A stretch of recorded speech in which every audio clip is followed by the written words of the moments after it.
I need my coffee every morning. I'm probably a minimum of 3 cups a day, maybe 4. But yes, I do. Coffee is, I gotta have my coffee. Dark roast and strong. And I enjoy it. A little bit of sugar. I'm not sweet enough. I gotta have a little bit of sugar. But I used to ask my wife to stick her finger in there and sweeten it up, but she said the coffee was too hot and it hurt her finger. So.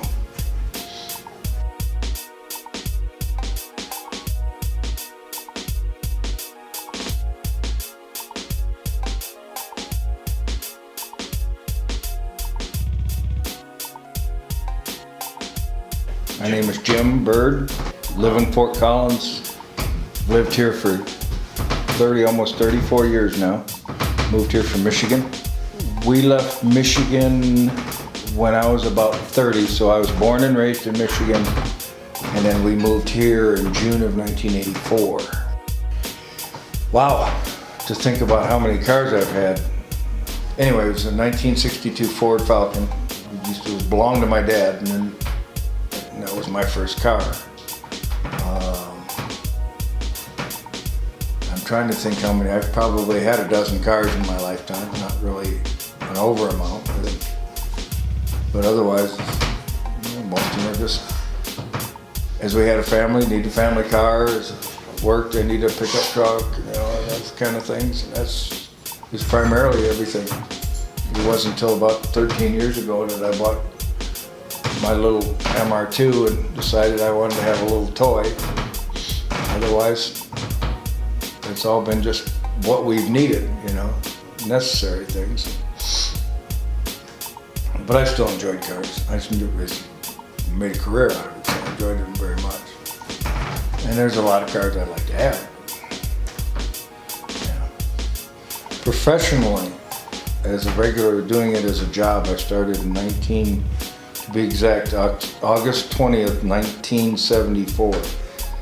And I did it almost about a month shy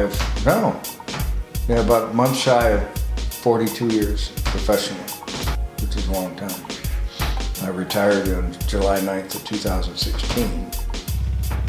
And I still tinker, but I still enjoy it. But I enjoy it more now, kind of as a, look at me, I fixed this and it's a hobby and type thing than it was as a profession anymore. But saw a lot happen. A lot of changes in cars from 1974 to now. The ones back then were they were like old dinosaurs, it was just amazing. And then now you look at it, it's like, wow. Carburation can be fixed easier in a pinch out in the middle of nowhere a lot of times. Fuel injection and the new control systems, the cars run so much better. You can create more horsepower. It's pretty amazing, but it's like anything, you have the pros and cons on either one of them. I prefer fuel injection personally, just from a performance standpoint. My wife, Kay, and she's the woman behind the operation. She's very good. She's strong, she's smart, and she keeps me in line, which needs to be done from time to time. And it makes it really nice because it's somebody that in this adventure through our lives, even though ours isn't a glamorous adventure, still, it's somebody that's very enjoyable to share it with. So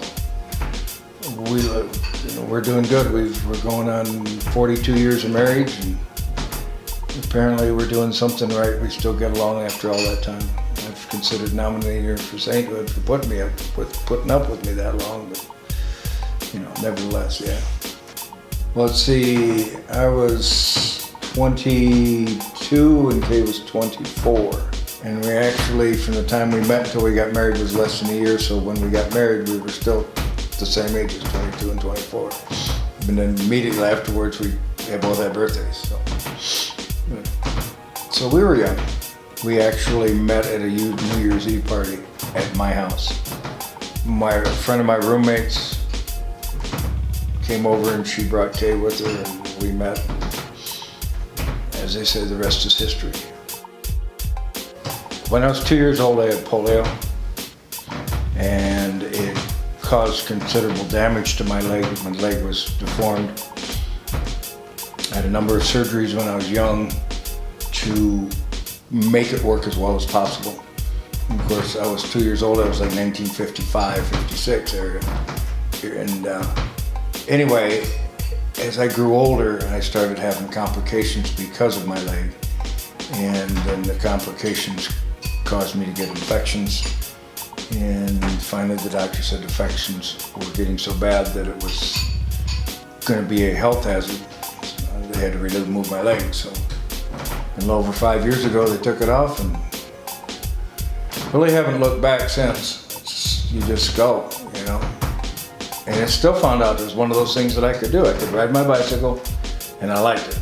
So that was the important part, as long as I could still do those things. Ben Strusenberg, he builds my prosthetic leg, fits it, makes sure it works. I'll be honest with you, very remarkable man, a lot of years of experience, very good at what he does, has a knack for making it work.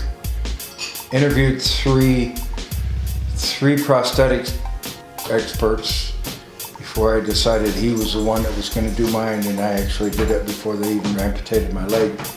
I hope he never retires because I'll miss him. In talking to him when we just had like an interview, he basically told Kay and I just exactly what to expect. This is what you're going to have to do. You'll go through this, you'll go through that. You'll have to make everything work as best possible. And my goodness, when it came to time, everything, he was spot on. I mean, everything he said was going to happen and we would have to do, we did. And it was almost like it was perfectly scripted, and he memorized the script. He just knew what was going on. You know, it's amazing.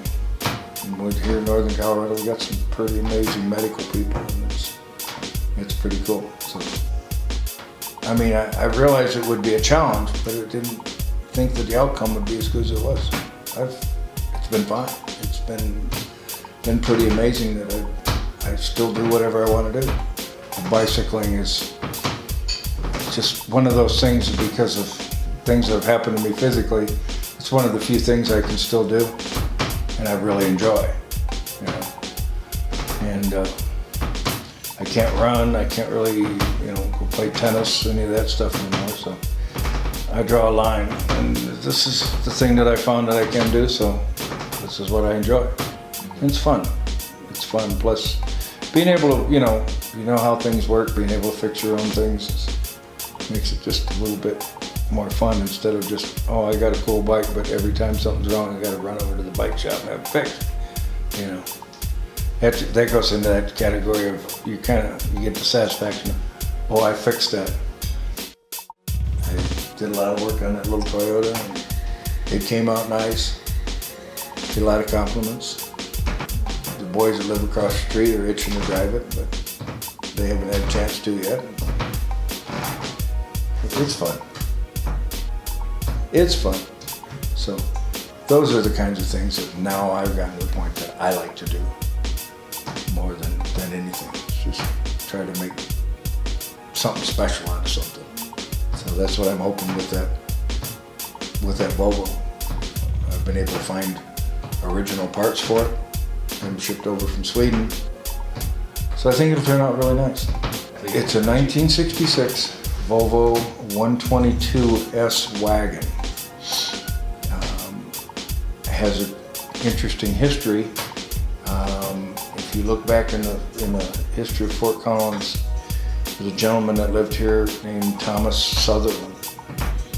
And Thomas Sutherland was a professor of animal sciences at CSU.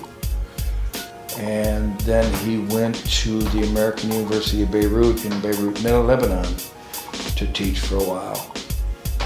Unfortunately, the president of the college got assassinated in his office. Tom became the interim president. One day as he was out and about with his driver, he got a jihad group kidnapped and held him captive for almost 6.5 years. And then they finally released him, and he came back home to quite a big celebration parade in Fort Collins. It was kind of one of Fort Collins' favorite sons at that point. They had quite the parade. They had quite a motorcade. He went on a big speaking tour all over the country, this and that. When they had the Winter Olympics in Salt Lake City, as they brought the torch across, he actually got to carry the torch on one short leg of it.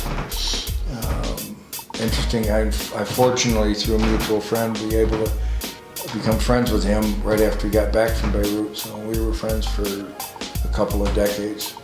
And he had bought that Volvo in 1966, brand new.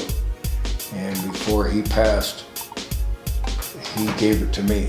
And so I'm going to try to restore it to near its original glory, and just as it's kind of going to be my little, I don't know how to put it, it's just like a little labor of love. I mean, I had that much respect for the man, and I want to do it kind of in his honor more than anything.